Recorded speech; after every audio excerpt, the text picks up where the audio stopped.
Excellences, Mesdames et Messieurs les ambassadeurs, honorables Mesdames et Messieurs les parlementaires, distingués invités représentants du gouvernement belge et des institutions européennes, les représentants du secrétariat du groupe des pays ACP, les membres de la presse, Mesdames et Messieurs les présidents des associations, chers amis du Rwanda, Bavandimwe, mes chers compatriotes.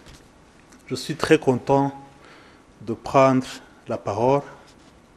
Tout d'abord, pour vous remercier tous et toutes d'avoir répondu à notre invitation. Mes remerciements vont très particulièrement à l'honorable M. Louis Michel, qui a collaboré à l'organisation de cette cérémonie, mais aussi qui a toujours témoigné son amitié et son attachement pour le Rwanda. Un grand merci aussi à nos distingués invités qui sont intervenus avec leurs témoignages et messages forts et émouvants. Nous avons suivi avec grande émotion le témoignage de Madame Muhongerwa Mathilde, rescapée de ce génocide. Son histoire démontre d'une part combien le calvaire enduré par les Tutsis en 1994 est indescriptible. Mais d'autre part, elle démontre aussi le courage et la résilience exceptionnelle des survivants et survivantes de cette tragédie. Car pour survivre, les rescapés ont dû surmonter une immense peine et un traumatisme sans équivalent. Mais malgré leur douleur et leur peine, de leur souffrance est née une force qui les a soutenus toutes ces années et qui les anime encore aujourd'hui. C'est pourquoi, quand nous rendons hommage aux victimes de ce génocide, nous honorons aussi en même temps les rescapés pour leur courage et leur résilience. C'est avec grande attention que nous avons suivi aussi les témoignages des autres intervenants.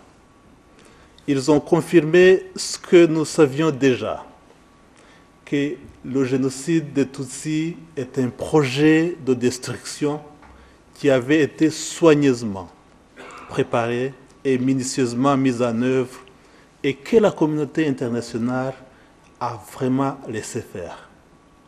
Excellences, Mesdames et Messieurs, le souvenir de cet effroyable génocide continue de hanter toutes les mémoires.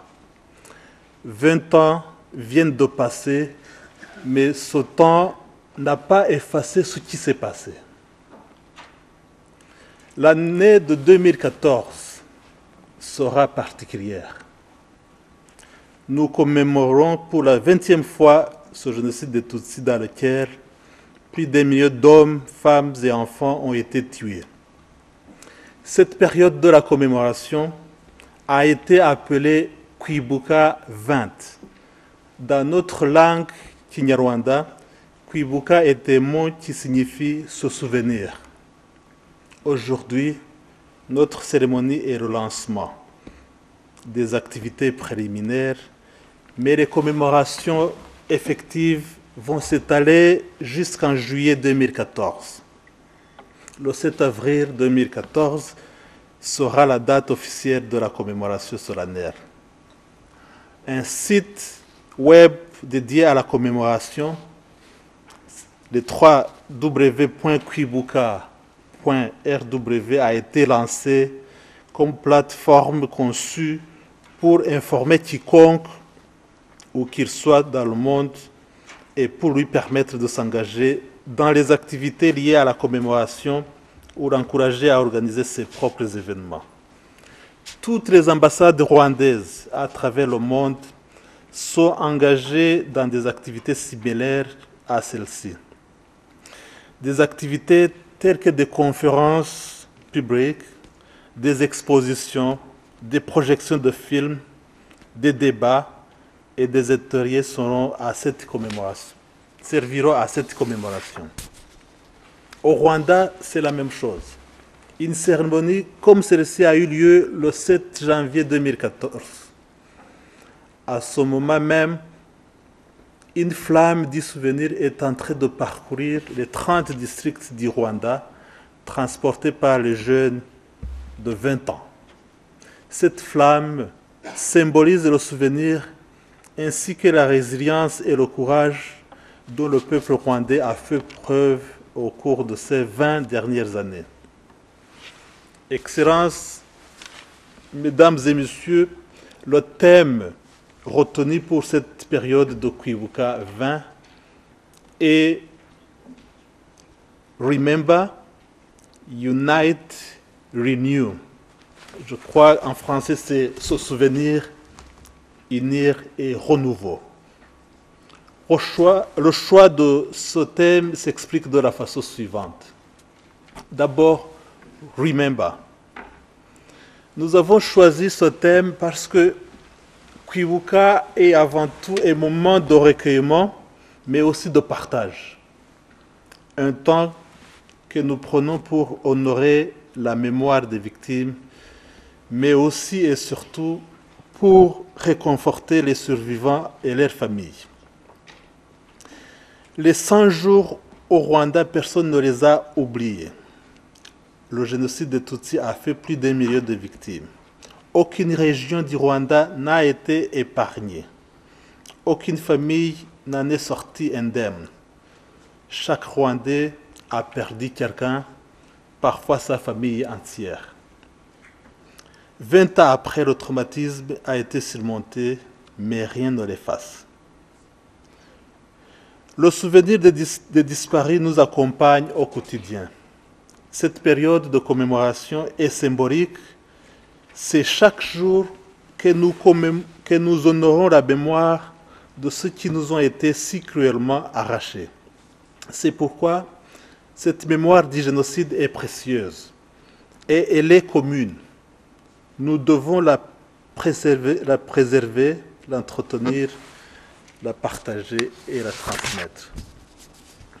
Excellences, Mesdames et Messieurs, il est donc de notre devoir de lutter contre l'ignorance, l'indifférence et le relativisme. Aujourd'hui encore, malheureusement, la négation des faits et la réécriture de l'histoire se poursuivent, permettant ainsi de brouiller la vérité du génocide et de masquer ou de diminuer le rôle de ces auteurs. Nous ne devons avoir aucune tolérance pour ces expressions de la haine et du mépris, car nous connaissons trop le goût amer. Ensuite, Unite, donc unir. Nous avons choisi ce thème parce que cette année, nous honorons aussi la force des survivants et la résilience du peuple rwandais en général.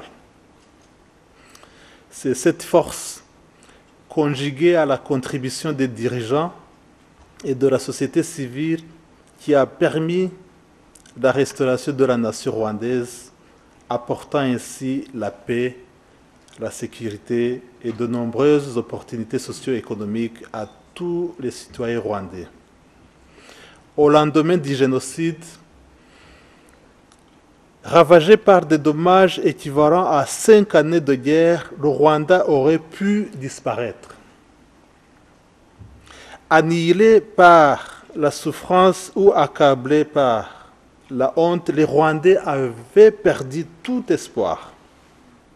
Cette nation n'était plus qu'un champ de ruines et de désespoir, mais c'est dans la réconciliation, Mesdames et Messieurs, que les Rwandais ont surmonté leur douleur. Unis en tant que peuple, les Rwandais ont relevé plusieurs défis, dont le plus grand était de reconstruire leur pays. C'est à travers la liberté de parole et d'échange que cette réconciliation a pu se faire. Le dialogue à tous les niveaux a permis aux Rwandais de marcher ensemble vers un avenir meilleur. En prenant ce chemin de la vérité, les Rwandais ont compris qu'une telle tragédie ne se reproduirait plus jamais. Cette démarche positive a permis aux Rwandais de se ressouder dans un seul et même peuple. Le peuple rwandais vit aujourd'hui dans un pays apaisé, entreprenant et plein d'espoir. Excellences, Mesdames et Messieurs, comme l'a exprimé mon ministre des Affaires étrangères lors de son discours de lancement de Kwibuka 20 à Kigali le 7 janvier 2014, cette période de la commémoration est le moment de se rejoindre à un souvenir solennel, de réfléchir aux 20 dernières années et de focaliser notre attention sur les défis qui nous attendent. C'est le moment de renouveler notre engagement dans l'idée simple mais puissante. Plus jamais ça. Pas seulement au Rwanda, mais partout dans le monde. Mais pour que plus jamais ça soit une réalité et non de simples mots, il faut que n'oublions jamais soit aussi notre devise. En effet, il ne faudra jamais oublier ce qui s'est passé chez nous et surtout pourquoi. Je voudrais terminer, Mesdames et Messieurs, en déclarant que les activités de commémoration Kwibuka 20 viennent d'être lancées ici en Belgique.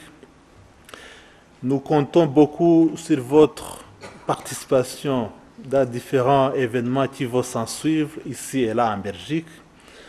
Je vous remercie encore une fois de votre présence. Votre présence témoigne de votre compassion et de votre solidarité. C'est un véritable réconfort de vous avoir eu à nos côtés. Merci pour votre attention.